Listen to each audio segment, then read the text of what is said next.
এই সরকারের শিক্ষা মন্ত্রণালয়ের যাত্রা শুরু হয়েছে এবং আপনারা দেখেছেন মাধ্যমিক পরীক্ষা সুন্দর হয়েছে, সফল হয়েছে, প্রশ্নপত্র বেরোয়নি। এবারের ইন্টারমিডিয়েট এবং আলিম পরীক্ষার নতুন একটি বিষয় আমরা শুধু 9টি বোর্ডের জন্য একক প্রশ্ন এনেছি। ইনশাল্লাহ এবারও পরীক্ষা সুন্দর হবে, ভালো হবে। আমরা গতকালকেও সারা বাংলাদেশের এসপি, ডিসি, প্রশাসনিক কর্মকর্তাদের সাথে কথা বলেছি। আমি সারা বাংলাদেশের প্রত্যেকটি বোর্ডে ঘুরে ঘুরে মত বিনিময় করছি। শিক্ষার মান উন্নয়নের জন্য কী কী করা যায়, শিক্ষায় শিক্ষকদের কী কী অসুবিধা রয়েছে, প্রাতিষ্ঠানিক কী কী দুর্বলতা রয়েছে, সেগুলি আমি সকলের সাথে আলাপ করে সেই বিষয়ে ব্যবস্থা নেওয়ার জন্য আমার এই সফর। মূলত নকল নামক জিনিসটি বাংলাদেশে আর নেই, এটা শেষ হয়ে গিয়েছে। এখন শিক্ষার মান উন্নয়নের জন্য কী কী করা প্রয়োজন সেই কাজগুলো আমরা করছি। সবচেয়ে সুন্দর বিষয়টি হলো শিক্ষা সকলেরই কমোডিটি। এমনকি যেই মামলাগুলোর কারণে আমরা শিক্ষক নিয়োগ দিতে পারতাম না, সেগুলিও মহামান্য আদালত সেগুলি তারা কগনিজেন্সে নিয়েছেন। আজকেও একটি মামলা শুনানি হচ্ছে এবং 32,500 শিক্ষক হেডমাস্টার নিয়োগের মামলাটি জুলাই মাসের 2 তারিখে হচ্ছে, যেগুলি যুগ যুগ ধরে এতদিন আটকে ছিল। এবং মহামান্য আদালতও এই শিক্ষা ব্যবস্থায় যেন আমরা সক্রিয় ভূমিকা রাখতে পারি সেই সহযোগিতা করছেন এবং আপনারা মিডিয়ারাও সহযোগিতা করছেন। ইনশাল্লাহ আগামী দিনে একটি সুন্দর আগামীর বাংলাদেশ গড়ার জন্য যে শিক্ষা ব্যবস্থা করা দরকার সেটি আমাদের মাননীয় প্রধানমন্ত্রী করছেন।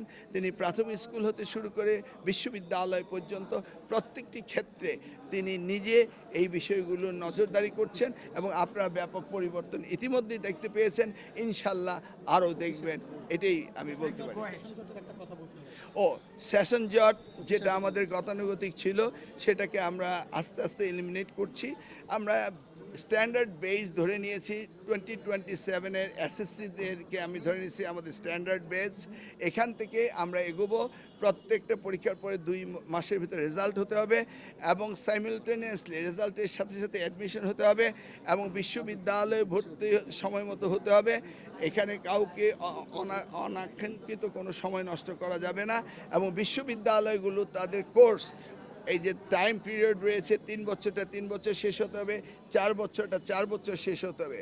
এমনকি 6 বছর বয়সে শিক্ষার্থীরা ভর্তি হয়, ক্লাস 10 16 বছর এসএসসি শেষ হতে হবে এবং 18 বছরের মধ্যে এইচএসসি শেষ হতে হবে।